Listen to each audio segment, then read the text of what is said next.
Clip number 230। इस clip में कुरान पाक की सूरह मायदा का तारुफ और इस सूरत की पहली आयत की तिलावत, तर्जमा और तफसीर कुरान सिरातुल जनान समात फरमाएंगे। सूरतुल माइदा, सूरह मायदा का तारुफ।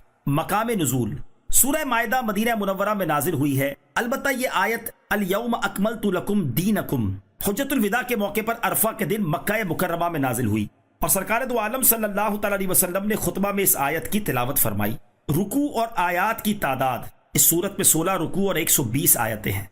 माइदा नाम रखे जाने की वजह, अरबी में दस्तरखान को माइदा कहते हैं और इस सूरत की आयत नंबर 112 ta 115 में यह वाकया मज़कूर है कि हज़रत ईसा अलैहिस्सलाम के हवारियों ने हज़रत ईसा अलैहिस्सलाम से आसमान से माइदा यानी खाने के एक दस्तरखान के नुज़ूल का मुतालबा किया और हज़रत ईसा अलैहिस्सलाम ने अल्लाह ताला से माइदा के नाजिल होने की दुआ की।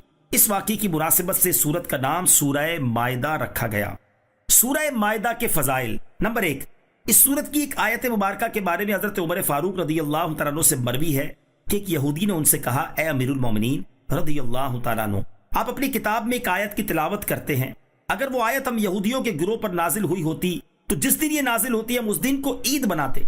हज़रत उमर रज़ियल्लाहु तआला अन्हु ने फरमाया, वो कौन सी आयत है? इस यहूदी ने अर्ज की, वो ये आयत है, अल यौम अकमलतु लकुम दीनकुम व अतममतु अलैकुम निअमती व रदीतु लकुमुल इस्लाम दीना। तर्जमा, आज मैंने तुम्हारे लिए तुम्हारा दीन मुकम्मल कर दिया और मैंने तुम पर अपनी नेमत पूरी कर दी और तुम्हारे लिए इस्लाम को दीन पसंद किया। हज़रत उमर फारूक रज़ियल्लाहु तआला अन्हु ने फरमाया, हम उस दिन और उस जगह को भी जानते हैं कि जिसमें नबी करीम अलैहिस्सलाम पर यह आयत नाजिल हुई। जब यह आयत नाजिल हुई उस वक्त हुज़ूर पुरनूर अलैहिस्सलाम जुमा के दिन अरफात के मैदान में मुकीम थे और जुमा और अरफा दोनों मुसलमानों की ईद के दिन हैं। नंबर 2, हजरत अब्दुल्लाह इब्न अमर रज़ियल्लाहु तआला अन्हु फरमाते हैं, जब हुज़ूर पुरनूर सल्लल्लाहु अलैहि वसल्लम पर सूरह माइदा नाजिल हुई और उस वक्त आप अलैहिस्सलाम अपनी सवारी पर सवार थे तो सवारी में आप सल्लल्लाहु अलैहि वसल्लम का बोझ उठाने की ताकत न रही, इसीलिए आप अलैहिस्सलाम सवारी से नीचे तशरीफ ले आए।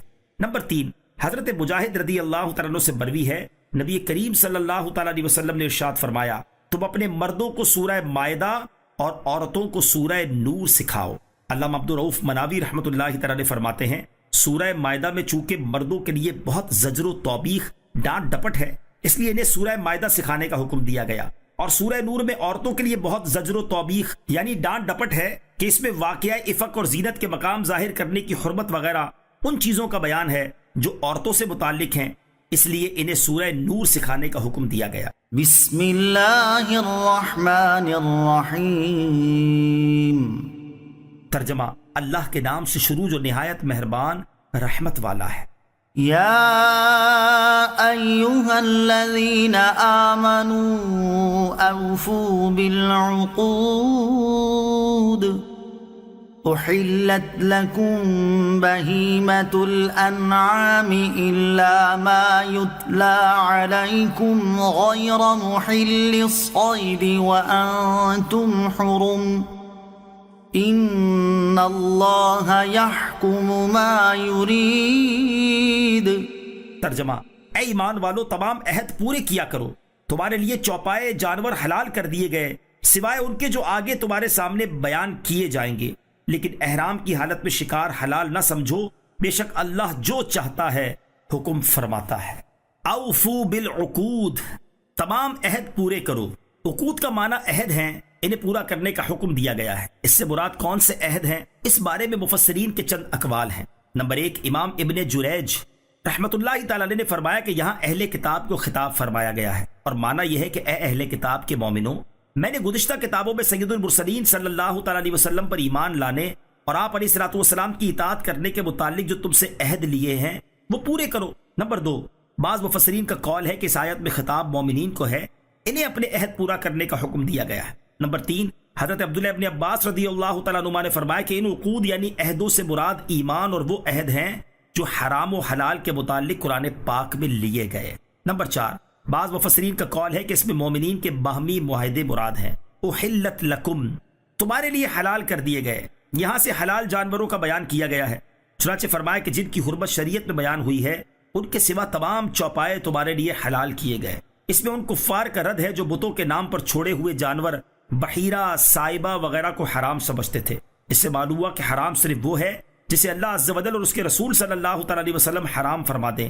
حلال کے لیے خاص دلیل کی ضرورت نہیں، کسی چیز کا حرام نہ ہونا ہی حلال کی دلیل ہے، جس طرح اس آیت میں واضح طور پر فرما دیا گیا۔